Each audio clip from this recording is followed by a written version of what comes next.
নমস্কার বন্ধুরা, নতুন একটা রেসিপিতে সকলকে জানাই স্বাগত। আজকে আপনাদের বানিয়ে দেখাবো একটা শিমের সুস্বাদু রেসিপি, যেটা কিনা ভাত, রুটি, পরোটা সব কিছুর সাথে খেতে কিন্তু অপূর্বই লাগবে। তো চলুন আজকে বানিয়ে দেখাই আপনাদেরকে শিমের একটা রেসিপিটা ভালো লাগলে অবশ্যই আমার চ্যানেলটাকে সাবস্ক্রাইব করে রাখার অনুরোধ রইল বন্ধুরা। এবার দেখুন আমি এখানে কী উপকরণ নিয়েছি এই রেসিপিটার জন্য। শিম নিয়ে নিয়েছি বন্ধুরা, এর সাথে মটরশুঁটিও নিয়েছি। আর শিমগুলোকে প্রথমে আমি ধুয়ে নিয়েছিলাম, আর শিমগুলো ছুরির সাহায্যে এই যে শিমের যে সামনের দিকটা আছে, শিরা টাইপের একটা থাকে, সেটা একটু কেটে একটু ফেলে দেবো। দেখুন এই আমি যেভাবে কাটছি সেইভাবে দেখে নিন। একটু শিরাটা কিন্তু এইভাবে কেটে ফেলে দেবো। যেগুলোর শিরা বেরোবে সেগুলো কিন্তু এইভাবে কেটে কেটে আমি ফেলে দিচ্ছি। এইভাবে কাটতে কিছুক্ষণ আমার সময় লেগে গেছিলো, মানে এগুলো সব কটা করতে। তো আমি কিছুটা আপনাদের দেখিয়ে দিলাম যে কিভাবে আমি করেছি। তো যেগুলো বেরোবে সেগুলো শিরাগুলো কিন্তু এইভাবে টেনে ফেলে দিতে হবে, কারণ এই শিরাগুলো মুখে পড়লে ভালো লাগবে না খেতে, তাই এই শিরাটাগুলো ফেলে দেবো। তারপরে এবার সব শিমগুলোকে আমি এইভাবে কিন্তু কেটে নিয়েছি। এবার দেখুন কতগুলো শিমের এই অংশ এইখান থেকে বেরিয়েছে, সেগুলো ফেলে দিলাম। এবার দেখুন এর জন্য নিয়ে নিয়েছি কিছু মটরশুঁটি, কয়েকটা মটরশুঁটিগুলোকেও আমি এইভাবে কিন্তু খোলা ছাড়িয়ে মটরশুঁটিগুলো নিয়েছি। আমি এখানে মটরশুঁটির শুধু দানাগুলোই নেব, খোলাটা কিন্তু বাদ দিয়ে দিয়েছিলাম বন্ধুরা। তো এখানে দেখুন কিছুটা মটরশুঁটি আমি ছাড়িয়ে নিয়েছি। এবারে আমি একটা প্রেশার কুকার নিয়েছি। প্রেশার কুকার নিয়ে শিমগুলো পরিষ্কার জলে আমি ধুয়ে নিয়েছিলাম। তারপরে এবারে দিয়ে দেবো শিমগুলো, তারপরে তাতে দিয়ে দেবো, আমি কিন্তু গ্যাসটা এখনও জ্বালাইনি বন্ধুরা। এখানে আমি প্রথমে সাজিয়ে নিচ্ছি। প্রথমে কয়েকটা শিম আমি দিয়ে দিয়েছি, তারপরে দিয়ে দিলাম দুটো পাকা টমেটো, তার সাথে দিয়ে দিয়েছি মটরশুঁটিগুলো। এবার এখানে দিয়ে দেওয়ার পরে আমি এখানে দিয়ে দিলাম নুন হাফ চামচের মতো। আর এবার দিয়ে দেবো এখানে সর্ষের তেল। এখানে কিন্তু বন্ধুরা একটু সর্ষের তেলেই দেবেন। তো আমি এখানে দিয়ে দিয়েছিলাম 2 চামচের মতো সর্ষের তেল। এটা দিয়ে কিছুক্ষণের জন্য এটাকে সিটি মেরে নেব। মানে প্রেশার কুকারে 2 থেকে 3টে সিটি মারলে কিন্তু সুন্দরভাবে এই শিম আর টমেটো কিন্তু সুন্দরভাবে সেদ্ধ হয়ে যাবে। এখানে চাইলে আপনারা শুধু মটরশুঁটির খোলা না ছাড়িয়েও দিতে পারেন। তো আমি ছাড়িয়েই দিয়েছিলাম। দিয়ে এটা জল ছাড়াই কিন্তু এবার গ্যাসটা জ্বেলে এটাকে আমি 2 থেকে 3টে সিটি মেরে নেব। মানে এটাকে একটু সেদ্ধ করে নিতে হবে জল ছাড়া। এবারে দেখুন আমি সিটিটা মেরে এটাকে কিন্তু রেখে দিয়েছিলাম ঠান্ডা হতে। এবারে দেখুন আমি এখানে কিছু উপকরণ নিয়েছি রেসিপিটা বানানোর জন্য। মশলার ভেতরে নিয়েছি আমি 1 মুঠো ধনেপাতাগুলো পরিষ্কার জলে আমি ধুয়ে নিয়েছিলাম। আর নিয়েছি কয়েক কোয়া রসুন, তার সাথে ঝালের জন্য আমি 4টে কাঁচা লঙ্কা নিয়েছি। বন্ধুরা আপনারা যেরকম পছন্দ করেন ঝাল সেই রকমভাবে নেবেন। আমি এখানে 4টে কাঁচা লঙ্কা নিয়েছি। আর এটাকে আমি হামলদিস্তাতে এটাকে এইভাবে করে আমি একটু থেতো করে নেব। দেখুন আমি কিভাবে করছি। এই রকমভাবে থেতো করলে কিন্তু মিহি বাটা হবে না, একটা বেশ থেতো টাইপের হয়ে যাবে। তো সেইভাবে কিন্তু আমি এটা কিছুক্ষণ করতেই কিন্তু সুন্দরভাবে এরকম দেখুন একটা থেতো হয়েছে। এটা মিক্সিতে করলে কি হবে, পুরো বাটা হয়ে যাবে। মিক্সিতে তাহলে অল্প করে ঘোরাবেন বন্ধুরা। আর শিলে বাটলে শিলেও একটু থেতো করে নিতে পারেন আপনারা। এবারে দেখুন আমি এটা গ্যাসটা বললাম অফ করে দিলাম। তারপর প্রেশার কুকার থেকে এগুলো সব কিন্তু নামিয়ে নিয়েছি। নামিয়ে নেওয়ার পরে আমি কিন্তু মটরশুঁটিগুলো আলাদা করে নিচ্ছি বন্ধুরা। আর এখানে দেখুন টমেটো গুলোর খোলাগুলো কিন্তু ওপর থেকে সুন্দরভাবে কিন্তু ছেড়ে চলে এসছে। দেখুন বন্ধুরা এইভাবে কিন্তু আমি খোলাগুলো বাদ দিয়ে দিয়েছি। আর যেহেতু খুব গরম ছিল আমি কিন্তু হাত দিতে পারিনি বন্ধুরা।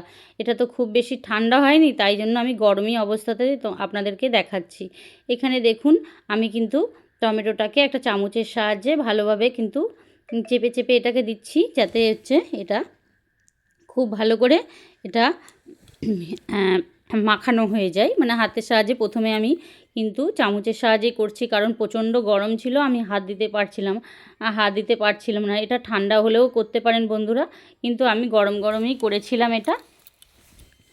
আর এইবারে আমি দেখুন একটু ঠান্ডা হয়ে যেতে হাতের সাহায্যে এটা আমি করছি। আর এই শিরাগুলো দেখুন তবুও এখনও আছে। এই শিরাগুলোকে আস্তে আস্তে কিন্তু আমি এবারে তুলে নিচ্ছি। দেখুন আপনাদেরকে দেখাবো, দেখুন এই দেখুন শিমের একটা শিরা থাকে, সেই শিরাগুলো কিন্তু হাতে যখন ম্যাশ করবেন তখন কিন্তু এটা বাদ দিয়ে দেবেন। এটা হাতের সাহায্যেই করবেন বন্ধুরা। এবার একটা কড়াইতে সর্ষের তেল দিয়ে দিয়েছি 2 চামচ, তার সাথে দিয়ে দিলাম একটু কালো জিরে হাফ চামচের মতো, তার সাথে দিয়ে দিয়েছি 2টো কাঁচা লঙ্কা, এই শুকনো লঙ্কা দেওয়ার পর এখানে আমি পেঁয়াজ কুচি দিয়ে দিয়েছি, একটা মাঝারি সাইজের পেঁয়াজ কুচি এখানে দিয়ে দেবো। দিয়ে এটাকে একটু তেলে একটু ভাজা ভাজা করব। ফোড়নটা যাতে খুব ভালো সুন্দর যখন মিষ্টি গন্ধ বেরোবে তখনই কিন্তু পেঁয়াজটা দেবেন বন্ধুরা। যা দেখেছেন আমার কিন্তু ভালোই হয়ে গেছিলো ফোড়নটা। তারপর পেঁয়াজটা দিয়ে একটু নাড়াচাড়া করব। এটা 2 মিনিট একটু নাড়াচাড়া করে নেব পেঁয়াজটা বন্ধুরা নাড়াচাড়া করে এখানে আমি দিয়ে দেবো যেই কাঁচা লঙ্কা আর ধনেপাতা আর রসুন একসঙ্গে হামলদিস্তাতে থেতো করে নিয়েছিলাম, সেটাই কিন্তু দেবো। এটা কিন্তু থেতো করেই দেবেন বন্ধুরা, বেটে দেবেন না, এটা থেতো করে দেবেন, তাহলে স্বাদটা কিন্তু আলাদা হয়ে যাবে। এইভাবে কিন্তু একটু নাড়াচাড়া করে নেব যাতে রসুনের কোনো রকম কাঁচা গন্ধ না ছাড়ে বন্ধুরা। এবারে এটা যদি নিরামিষ হিসাবে যদি আপনারা রান্না করতে চান তাহলে এখানে রসুনটা আর পেঁয়াজটা বাদ দিয়ে আপনারা করতে পারেন, তাহলে একটা নিরামিষ রেসিপিও কিন্তু হয়ে যাবে। তাই আপনারা যদি পছন্দ না করেন, অনেকেই আছে নিরামিষ খেতে পছন্দ করেন, নিরামিষের দিনে বানান, তাহলে কিন্তু এটা রসুন আর পেঁয়াজটা বাদ দিয়ে করবেন বন্ধুরা। এবারে দেখুন আমি যেটা হাতের সাহায্যে একটু মাখিয়ে রেখেছিলাম, মানে একটু ভেঙে চটকে রেখেছিলাম, সেটা কিন্তু এবারে দেখুন আমি এটা ভালো করে কিন্তু মিশিয়ে নিচ্ছি। এটাকে কিন্তু খুন্তির সাহায্যে বন্ধুরা খুব ভালো করে একদম মিশিয়ে নেবেন। এবারে দিয়ে দেবো একটু পরিমাণ মতো নুন। বন্ধুরা আমি এখানে কিন্তু নুনটা আগেও দিয়েছিলাম, তাই পরিমাণ মতো দেখে শুনে নুনটা দেবেন। আর এখানে দিয়ে দেবো হলুদ, অল্প পরিমাণে একদম হলুদটা কিন্তু আমি দিয়েছি, হাফ চামচের থেকেও কম। দিয়ে দেওয়ার পর এটা ভালো করে কিন্তু মিশিয়ে নেবো। এবারে দেখুন যে শিম আর টমেটো সেদ্ধ করেছিলাম তার থেকে কিন্তু একটু জল বেরিয়েছিল বন্ধুরা, সেটা আর আপনাদের দেখানো হয়নি। আলাদা করে আমি একটু সরিয়ে রেখেছিলাম যখন মাখাচ্ছিলাম তার আগেই, তো প্রেশার কুকারে সেই জলটা একটু দিয়ে দিলাম। এবারে দেখুন বন্ধুরা এখানে দিয়ে দিয়েছি চিনিটা অবশ্যই অল্প করে একটু দেবেন, তাহলে কিন্তু ভালো লাগবে। যেহেতু টমেটো একটা টক তার সাথে হচ্ছে একটু ঝাল আছে, একটু সামান্য মিষ্টি দিলে কী হবে, একটু ব্যালেন্স হবে। আর এবার দিয়ে দেবো বন্ধুরা এখানে মটরশুঁটি, সেদ্ধ মটরশুঁটি। এখানে চাইলে মটরশুঁটিগুলো আপনারা একটু এখানে চটকেও মাখিয়ে নিতে পারেন, কিন্তু আমি আর মাখাইনি, কিন্তু মটরশুঁটিগুলো মুখে পড়লে বেশ খেতে ভালো লাগবে, তাই আমি মটরশুঁটিগুলো আর মাখাইনি বন্ধুরা। এর সাথে ভালো করে কিন্তু মিশিয়ে নিতে হবে। দেখুন আমি কিন্তু ভালো করে মিশিয়ে নিচ্ছি। আর এই সময় মেশানোর সময় খুব কিন্তু ধোঁয়া উঠছিল, যেহেতু এখন ঠান্ডার সময় যে কোনো কিছু রান্নার সময় একটু ধোঁয়া ওঠে, তাই বন্ধুরা একটু নিজ গুণে আপনারা একটু দেখে নেবেন একটু রেসিপিটা।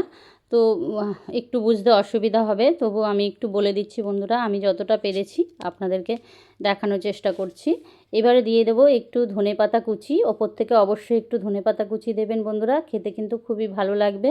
এইভাবে কিন্তু একদম শুকনো শুকনো করে নিতে হবে। দেখুন একটা শুকনো শুকনো ব্যাপার কিন্তু অনেকটা হয়েছে, একটু মাখা মাখা হবে, কোনো রকম জল মানে যাতে জলজলা ভাবটা একদম থাকবে না। দেখুন এই রকম হবে, খেতে কিন্তু এটা খুবই টেস্টি হয়। এটা রুটি, পরোটা বা ভাতের সাথে একটা সুন্দর সিমের রেসিপি কিন্তু বন্ধুরা তৈরি হয়ে গেছে। বন্ধুরা রেসিপিটা যদি কোনো অংশ ভালো লাগে বা রেসিপিটা আপনাদের যদি ভালো লাগে অবশ্যই একটা লাইক দেবেন আর শেয়ার দেবেন, আর প্রিয়জনদের সাথে অবশ্যই শেয়ার করবেন রেসিপিটা, তাহলে তারাও এই রেসিপিটা দেখার সুযোগ পাবে। তো এতক্ষণ ধরে ভিডিওটা দেখার জন্য আপনাদেরকে অসংখ্য অসংখ্য ধন্যবাদ। আপনারা ভালো থাকবেন, সুস্থ থাকবেন। টাটা সবাইকে।